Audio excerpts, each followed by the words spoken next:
여러분, 지금 예수님의 제자들은 예수님 없이는 어떻게 보면은 똥기저귀 하나 갈지 못하는 그런 어린 아이와 같은 모습으로 지금 등장합니다. 근데 그런 상황에서 예수님이 그들에게서 없다, 죽으시고 잠깐 그들과 떨어져 있다라고 할 때에 그들에게 찾아오는 공포와 두려움은 이루 말할 수 없이 무지하게 컸을 겁니다. 그리고 또 하나 헷갈리는 게 있었어요. 그게 바로 뭐였냐면은 도대체 그럼 우리들은 뭔가, 우리가 왜 예수님을 따랐나? 사실 예수님의 제자들은 지금 왜 예수님을 따랐냐면은 예수님이 이제 식민 지배를 받고 있는 이스라엘을 지금 로마를 물리치고 이스라엘 참된 왕으로서 이제 올라가셔서, 그리고 예수님의 제자들과 함께 이스라엘을 통치하는 개념으로 그들이 이해하고 있었습니다. 그러니까 우리 조금만 참으면 큰 부자가 된다. 우리 조금만 참으면은 큰 지위에 오른다. 사람들 앞에 영광 받는다라고 하는 것이 지금 제자들이 예수님을 따라가는 이유와 목적이 됐었다라는 거예요. 근데 지금 예수님이 죽는다라고 얘기하니까 감히 그들은 그것을 생각하기도, 그리고 그것을 감당하기도 버거웠던 지금 자리로 서게 됩니다. 자, 그런 똥기저귀 하나 갈지 못하는 그런 정말 연약한 자리에 있을 때에 우리 지난주에 무엇을 배웠죠? 그들에게 누구를 보내주신다라고 했죠? 연약하기 때문에 누구를 보내주시죠? 성령을 그들에게 보내주시는 거예요. 성령을 보내주신 이유는 바로 그들이 연약하여서 예수님을 따라갈 수 없는 그 자리에서 그들에게 더 분명하고 확실하게 예수님을 믿을 수 있는 그런 분명한 인을 쳐서 그들 예수 믿게끔 하나님이 하시는 거죠. 그래서 로마서 8장 26절에도 우리 가운데 이렇게 얘기합니다. 이와 같이 성령도 우리의 연약함을 도우신다라고 얘기하고 있습니다. 우리의 연약함. 예수님의 제자들뿐만 아니라 예수님을 믿기로 작정하고 있는 여러분들의 연약함을 성령께서 우리를 도와주시고 계신 거죠. 그래서 여러분, 예수 믿고 하나님이 여러분 방치하지 않습니다. 지속적으로 여러분들에게 개입하여 주셔서 여러분들을 키워나가시고 성장시켜 주십니다. 그것이 바로 우리가 예수를 믿고 성령님이 우리 가운데 있다라고 하는 중요한 지표의 자리가 되는 거죠. 자, 그 성령님이 함께 임하여서 너희들에게 그렇게 함께 하실 텐데 그것이 다가 끝이 아니라고 얘기해요. 이제 16절을 보세요. 이제 좀 더 구체적으로 제자들에게 두려운 이야기를 하십니다. 한번 보도록 할까요? 내가 이것을 너에게 이름은 너희로 실족하지 않게 하려 함이니 라고 얘기합니다. 무엇을 얘기한다? 너희들이 이제 고통당하는 시간들이 찾아온다. 근데 내가 이 말을 왜 하느냐? 너희들이 실망하거나 실족하여 넘어지지 않게끔 하려고 내가 이와 같은 이 얘기를 한다라는 거예요. 이걸 조금 더 여러분 구체적으로 얘기한다면 무슨 의미냐면은, 여러분, 하나님을 구세주로 이제 예수 그리스도를 믿고 성령으로 인치고 그러한 부름에 있는 사람들은 반드시 무엇이 온다라는 거예요? 실족할 만한 고통의 시간들이 찾아온다라는 걸 얘기하는 거예요. 자, 다시 한번요. 예수 믿어서 이제 행복한 일들만 우리 가운데 펼쳐지겠네가 아니라 예수 믿었으니까 이제 큰 시험을 받으러 가야 되겠네로 흘러가는 것이 정상이라는 거예요. 조금만 더 보도록 할까요? 어떤 이야기가 나오는지 이제 2절을 보세요. 사람들이 너희를 출교할 뿐만 아니라 때가 이르면 무릇 너희를 죽이는 자가 생각하기를 이것이 하나님을 섬기는 일이라 하리라. 이렇게 얘기한다라는 거예요. 여러분, 이 당시에 유대인으로서 그들이 출교를 당하게 되면 어떻게 되는 거냐면은, 우리 어떤 존재들일까요? 우리나라로 치면은 불법 체류자 이상이에요.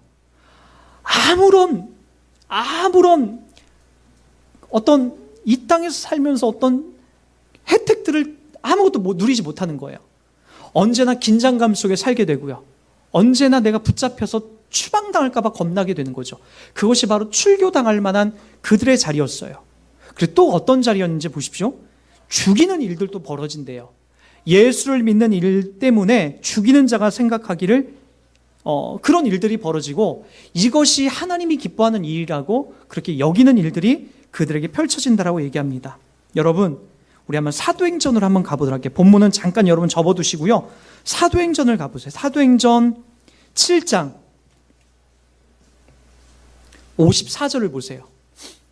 그들이 이 말을 듣고 마음에 찔려 그를 향하여 이를 갈거늘 스데반이 성령 충만하여 하늘을 우러러 주목하여 하나님의 영광과 및 예수께서 하나님 우편에 서신 것을 보고 말하되 보라 하늘이 열리고 인자가 하나님 우편에 서신 것을 보노라 한데 그들이 큰 소리를 지르며 귀를 막고 일제히 그에게 달려들어 성 밖으로 내치고 돌로 칠세 증인들이 옷을 벗어 사울이라 하는 청년의 발 앞에 두니라.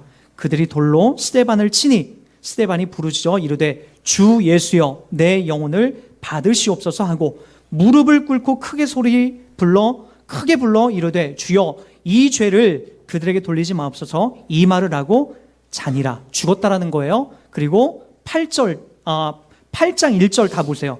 사울은 그가 죽임을 당함을 마땅히 여기더라. 이 사울이 누구죠? 바로 사도 바울이에요. 나중에 이 이름이 9장 이후에 바울로 개명이 됩니다. 사울은 히브리식 이름이고요. 바울은 헬라식 이름입니다. 왜냐? 이 바울은 나중에 이방인들의 복음 전환자로 부름받지 않습니까? 그러니까 이방인들의 이름으로 나중에 개명이 돼요. 그래서 이 사울이 신약 성경의 13권을 기록한 바로 로마서를 기록한 그 사울이에요. 근데 이 사울이 뭐라고 한다고? 예수 믿기 전에 이 바울이 예수 믿기 전에 스데반이 돌 맞아 죽은 것을 어떻게 여겼다? 마땅히 기쁘게 여겼다라는 거예요. 여러분 이것이 하나님께서 원하시는 방법이다라고 예언했던 것처럼 그 예언이 그대로 초대교회 가운데 성취가 됩니다. 이것이 하나님을 믿는 도다, 예다라고 예수를 모르는 사람들은 이것을 그렇게 증명해 내기 시작하다라는 거예요. 여러분 왜 이런 일이 벌어진다고 했죠? 여러분 우리 기독교와 우리가 믿는 예수와 저 세상은 뭐가 다르다 했죠? 빛과 어둠처럼 극명하게 다르다라고 했어요. 기름과 물이 섞일 수 없듯이 세상과 우리 예수 믿는 자는 극명하게 다릅니다. 여러분 2010년도 초반에 반기독교 단체가 나는 자신의 창조물을 심판한다는 신을 상상할 수가 없다 라고 하는 이 문구를 서울 시내 버스 8대에다 부착을 했어요. 그러니까 광고를 낸 거예요. 그래서 이 광고를 붙이고 나서 정말 우리 한국 사회에 미묘한 아주 큰 파장을 일으켰죠. 종종 영국 같은 데에서도 이런 광고를 내요. 여러분 영국의 그 리처드 도킨슨이라고 하는 이런 사람들은 완벽한 무신론자예요. 근데 이 사람은 어떻게 얘기했냐면은 신은 아마 없을 겁니다. 그러니 걱정 말고 인생을 즐기십시오.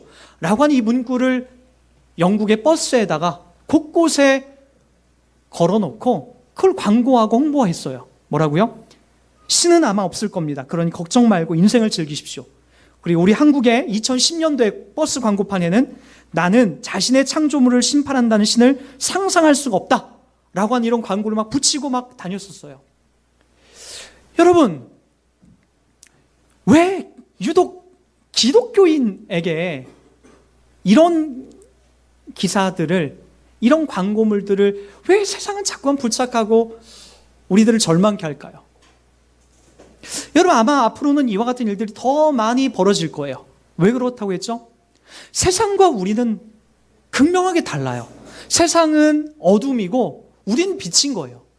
세상은 계속해서 빛을 미워할 수밖에 없는 거예요.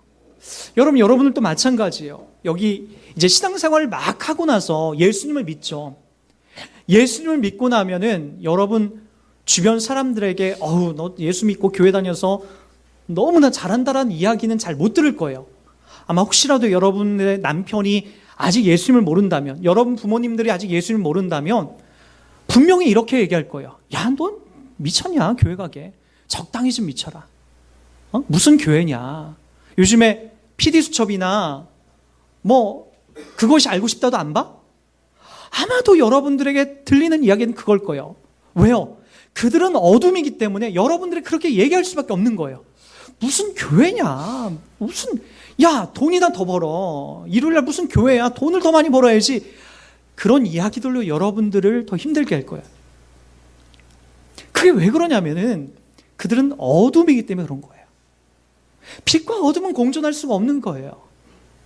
그것이 바로 초대교회 가운데 나타났던 어둠에 있었던 사람들의 모습인 거죠. 사울은 스데반이 죽임을 마땅히 여기니라. 빛이 죽는다라는 것을 마땅히 여기고 그렇게 그들은 확신하고 나가는 거죠. 여러분, 그러나 그렇지 않아요. 여러분, 빛은 우리들 가운데 찾아와서 우리들 가운데 변함없이 확인해 주는 게 뭐죠? 어둠은 끝이요, 절망이지만 우리 빛을 믿는 우리들에게는 영원한 하나님의 부활을 지속적으로 약속해 주고 있다는 거예요. 그러나 그 부활을 믿는 것은 단순히 여러분 그냥 대충 편안한 자리에서 믿어지는 게 아니에요.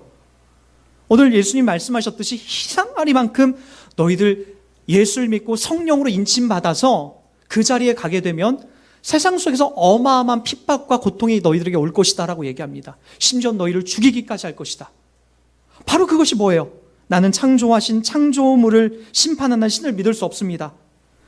신은 아마 없을 겁니다. 그러니 걱정 말고 인생을 즐기십시오 라고 하는 세상에서 여러분들을 유혹하고 힘들게 하는 이런 유혹, 여러분의 영혼을 죽이는 이런 문구들이, 이런 것들이, 주변의 많은 유혹들이 여러분들을 죽이고 고통스럽게 하는 거죠. 그리고 여러분 이런 소식을 듣고 여러분 남편이나 이웃들이, 여러분 부모님들이 더더욱 예수 믿는 자리를 싫어하고 배격하게 되는 거죠. 이 모든 것들은 다 우리가 고통받는 자리입니다. 다 그렇게 고난과 고통이 우리들 가운데 찾아오게 되는 거죠. 여러분, 그럼 왜 도대체 성경은 우리들 가운데 하나님을 믿고 예수를 구세주로 믿어가는 우리들에게 이런 고통의 시간들이 왜 온다라고, 왜 와야 한다라고 그렇게 얘기를 할까요? 여러분, 우리가 예수를 믿기 전에는 여러분 이 땅에서 우리 마음대로 우리 욕구대로 사는 것이 당연했습니다. 그렇게 막 살게 되는 거죠. 마치 이스라엘 백성들이 구약에서 저 애굽에서 하나님의 은혜가 그들에게 임하지 않았을 때에 그들은 여전히 우상을 숭배하고 자기들의 마음에 원하는 대로 그들이 행했었어요.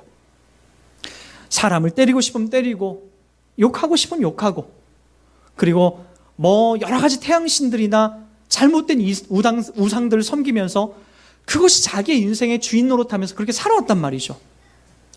근데 주님이 그들에게 찾아오세요. 찾아오시고 나서 그들이 하나님의 백성으로 부름받고 나서 그들이 맨 처음 부름받은 자리가 어디냐면 광야입니다. 밤에는 너무나 추운, 그리고 낮에는 너무나 더운 그 광야길을 40년 동안 돌아다니게 됩니다. 여러분, 그 광야길을 다니면서 그들이 무엇을 고백하죠? 나중에 하나님이 지난 40년 동안 우리 광야길을 돌아다니게 한 것은 하나님이 나를 낮추시고 나를 겸손케 하시고 그리고 누가 참 하나님인지를 배우겠다는 것을 그들이 담아냅니다. 우리 신약의 백성들은 어떻게 이야기를 담아내는지 우리 한번 히브리서 12장을 한번 가보겠습니다. 히브리서 12장 3절입니다. 자, 한번 보세요. 너희가 피곤하여 낙심하지 않기 위하여 죄인들이 이같이 자기에게 거역한 일을 참으신 일을 생각하라. 너희가 죄와 싸우되 아직 피 흘리기까지는 대항하지 아니하고 또 아들들에게 권하는 것 같이 너에게 권면하신 말씀도 잊었도다. 일러스되 내 아들아 주의 징계하심을 경히 여기지 말며 그에게 꾸지람을 받을 때 낙심하지 말라. 주께서 그 사랑하는 자를 징계하시고 그가 받아들이시는 아들마다 채찍질 하심이니라 하였으니 너희가 참음은 징계를 받기 위함이라. 하나님이 아들과 같이 너희를 대우하시나니 어찌 아버지가 징계하지 않는 아들이 있으리요. 징계는 다 받는 것이거늘 너희에게 없으면 사생자요 친아들이 아니니라. 또 우리 육신의 아버지가 우리를 징계하여도 공경하였거든 하물며 모든 영의 아버지께 더욱 복종하며 살려하지 않겠느냐. 그들은 잠시 자기의 뜻대로 우리를 징계하였거니와 오직 하나님은 우리의 유익을 위하여 그의 거룩하심에 참여하게 하시느니라. 무릇 징계가 당시에는 즐거워 보이지 않고 슬퍼 보이나 후에는 그로 말미암아 연단받은 자들은 의와 평강의 열매를 맺느니라. 여러분, 이 본문이 여러분에게 어렵게 다가오지 않았으면 좋겠어요. 왜 하나님은 우리들 가운데 예수 믿고 나서 왜 평탄하고 늘 행복한 자리가 아니라 그렇게 고통과 어려움을 주게 될까? 예를 들자면 이런 거예요. 저는 예수를 믿으면서 저희 어머니가 더 정신분열증으로 더 힘든 시간들을 보냈어요. 그 시간들이 저를 너무나 힘들게 했습니다. 여러분 그런 고통 아세요? 어머니가 정신줄을 놓고 학교에 막 찾아옵니다. 학교에 찾아와서 우리 남석이 어딨냐고 학교 선생님한테 막 얘기합니다. 왜 얘기할까요? 예, 죽었다라는 소리가 귀에서 자꾸 들린다라는 거예요. 죽었다. 이 남석이 시체 찾으러 왔다. 어머니가 막 학교 와서 그렇게 얘기해요. 많은 사람들이 보면서 저 남석이 엄마래 라고 할 때 그 사춘기 때 누려야 됐던 그 두렵고 고통스러웠던 마음이 저를 얼마나 힘들게 했는지 몰라요. 많이 울었습니다. 울고 나면 어머니가 제정신으로 돌아왔느냐? 아니요, 여전히 어머니는 고통의 시간을 또 보내고 있습니다. 그것이 근 한 20년 가까이 그렇게 흘러왔습니다. 그때는 도대체 그게 왜 나에게 주어졌는지 도통 이해가 가지 않았어요. 왜 나에게 이런 고통의 시간을, 내가 하나님을 믿고 있는데도 왜 이런 시간들을 나에게 주실까? 너무나 고통스럽고 힘들었습니다. 그러나 시간이 지나고 나니까 그것이 조금씩 납득이 가요. 그리고 어머니가 돌아가시고 나서 더더욱 그것이 이해가 가고 납득이 갑니다. 그 일로 인해서 제가 너무나 많이 커졌다는 것을 보게 됩니다. 어머니 때문에 내가 더 많이 참고 견뎌야 되고 내가 오롯이 하나님만을 더 붙잡아야 되겠다는 마음이 더더욱 많이 생기게 됐습니다. 여러분, 여러분들에게 왜 이런 고통과 아픔의 시간들이 주어질까요? 왜 예수를 믿으면서도 여전히 나에게 힘들고 고된 시간이 찾아오게 될까요? 그것은 여러분 분명합니다. 여러분들에게 있어서 오늘 주님이 주시는 이런 시간들은 여러분들 약 올리고 고통에 빠져서 힘들게 하려고 하는 것이 목적이 있는 게 아니에요. 오늘 10절 말씀 12장 10절처럼 그들은 잠시 자기 뜻대로 우리를 징계하였거니와 오직 하나님은 우리의 유익을 위하여 그의 거룩하심에 참여하게 하시느니라. 뭐라고 있다라고요? 우리를 유익하게 하신다라는 거예요. 목사님, 무슨 고통이 나에게 유익이 됩니까? 그렇지 않습니다. 여러분, 자녀를 키워보신 분들은 다 압니다. 자녀에게 매를 들고 호되게 무서운 목소리로 징계해야 될 때가 있습니다. 그때 여러분 누가 제일 많이 아픈지 아십니까?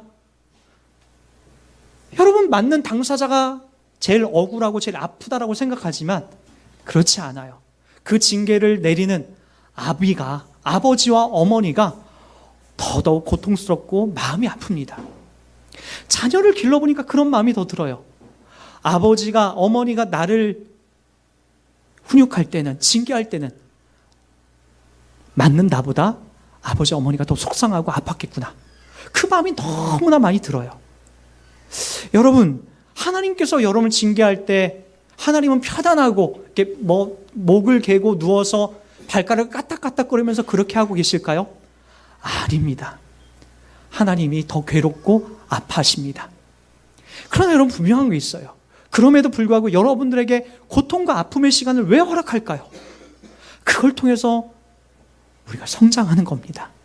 그걸 통해서 우리 가운데 유익함이 있게 되는 거예요. 심지어는 이 자리를 통해서 어떻게 하죠? 11절, 무릇 징계가 당시에는 즐거워 보이지 않고 슬퍼 보이나 후에 그로 말미암아 연단받은 후에는 의와 평강의 열매를 맺느니라. 여러분, 우리가 누리는 인생은 단순히 저 천국에서 가서만 누리는 인생이 아닙니다. 이곳에서도 주님이 우리를 성전 삼아서 우리와 함께 동행하십니다. 그리고 나서 무엇을 주님이 요구하시는 거죠? 우리와 함께 또 다른 누군가에게 소망 없는 이 땅에서 소망을 만들어가고 예수 믿는 자로 부름받아서 이 자리에 설 수 있도록 인도해 가고 있습니다. 여러분, 그렇다면 분명합니다. 오늘 우리 가운데 있는 예수 그리스도, 그분이 만들어낸 연단을 통하여서 그 누군가에게 도대체 저 사람은 어떻게 저렇게 고통받음에도 불구하고 다른가에 대한 삶을 담아내 주려고 하는 겁니다. 최근에 읽었던 김영복 목사님이 쓰신 책 속에 어느 한 분이 예수를 믿게 된 그 이야기가 하나 나옵니다. 그때는 바야흐로 IMF 시대입니다. 자기의 그 초등학교 때 고향 친구를 우연히 미국에 가서 어느 교회 집회 장소에 가서 만나게 됐습니다. 근데 이 목사님이 그런 얘기를 하는 거예요. 친구야, 너는 어렸을 때 교회를 안 다녔는데 넌 어떻게 이렇게 교회에 와서 이렇게 안수집사라는 이런 자리까지 오게 됐느냐라고 그렇게 얘기를 해보니까 자기가 예수 믿었던 그런 시작한 점을 아주 잘 담아내는 것을 이렇게 얘기했더랍니다. 자기에게 아주 친한 친구가 있는데 IMF 때 한국에 있는 그 친구가 사업이 완전히 쫄딱 망했대요. 그래서 이 친구가 미국에서 주재원으로 그쪽에서 일을 하고 있을 때에 한국에 있는 그 친구, 자기에게 친한 친구가 너무나 힘든 일을 당했기 때문에 그것을 좀 수습하고 정리해 주려고 한국에 들어간 거예요. 한국에 들어가서 그 일을 잘 정리하는데 꽤 오랜 시간 그 친구와 함께 동고동락하면서 그 일을 정리해 주고 있는데 희한하리만큼 사업이 쫄딱 망한 그의 아내가 너무나 평정심을 잃지 않고 너무나 행복한 모습으로 하나하나 지혜롭게 일들을 처리해 나가더라는 거예요. 화내지도 않고 분노하지도 않고 남편을 격려하면서 너무나 차근차근 일을 정리해 나가고 있더라는 거예요.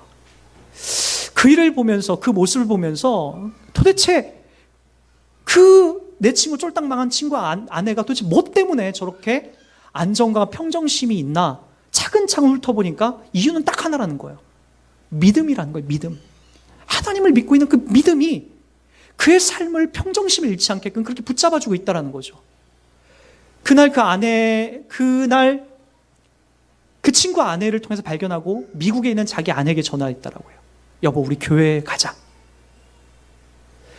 성공하고 이 땅에서 많이 누리고 있는 것이 문제가 아니라 저렇게 쫄딱 망하고도 저렇게 평정심을 잃지 않는 저 사람이 분명 무엇인가 있는 것 같다.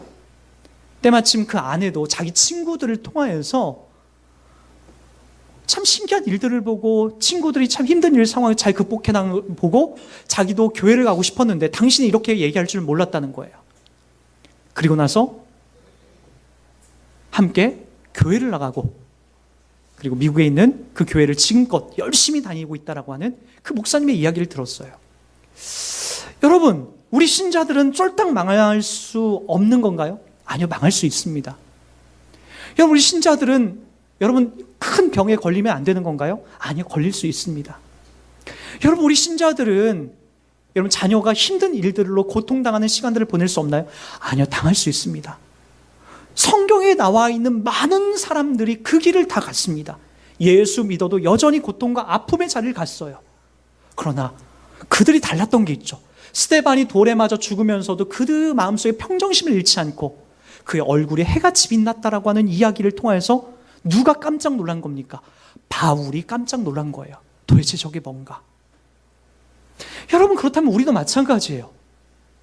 우리가 여전히 이 땅을 통해서 고통을 받을 때 우리가 얼굴을 찡그리고 왜 나만 이 모양 이 꼴로 고통당해야 되는가라고 하는 것은 주님이 우리 가운데 진짜로 역사하여 우리를 지배하고 있는 마음이 아니죠. 어떻게 보면은 내 마음과 내 자아가 내 마음을 더 지배하고 있는 모습이 되는 거죠. 진짜 주님이 지배하고 있는 사람은 고통과 어려움과 아픔 속에서도 우리의 평정심을 잃지 않게 되는 겁니다. 그리고 우리들 가운데 물어오는 거죠. 넌 도대체 뭘 믿길래 그렇게 다른가? 야, 넌 도대체 무슨 백이라도 있냐? 어디 큰 수천 평이라도 만들어둔 땅이라도 있냐? 라고 하는 그런 모습으로 다른 사람들이 우리를 보더라는 거예요. 그리고 그때 이야기해 줘야 되는 거죠. 나 예수 믿어. 나 예수 믿고 있어. 괜찮아. 이것쯤 괜찮아. 이거 없어도 나 괜찮아. 그것이 우리를 오늘 말씀하셨듯이 의와 평강의 열매를 맺는 신자의 모습이 아닐까요? 근데 그것은 단순히 우리 다짐과 노력으로 되는 문제가 아니에요. 여러분, 실패를 맛보고 좌절을 맛보고 절망을 맛본 사람들에게서 나오는 과정이요, 그 과정을 통해서 맺어진 결실들이 되고 있다는 거죠. 여러분들은 지금 어느 자리에 있는지 모르겠습니다. 어느 자리, 어느 위치에 여러분이 있는지 모르겠습니다. 분명한 것은 예수 믿는 자들은 다 이 고통과 이 아픔의 자리, 핍박의 자리, 빛이기 때문에 어둠으로부터 고통당하는 자리를 우리는 맞이하게 됩니다. 그때 어둠에게 잠식당할 고통의 호소를 하지 마시고 당당히 빛으로서 어둠을 물러내시고 여러분들에게 주어져 있는 이 믿음의 길을 가주시기 바랍니다. 그리하여 많은 사람들이 도대체 저 사람은 무엇이 다른가? 저 사람에게 무엇이 있는가를 확인시켜 주셔서 여러분 의와 평강의 열매를 다른 사람들에게도 넘겨줄 수 있는 복 받고 있는 여러분 되길 주의 이름으로 부탁드리겠습니다.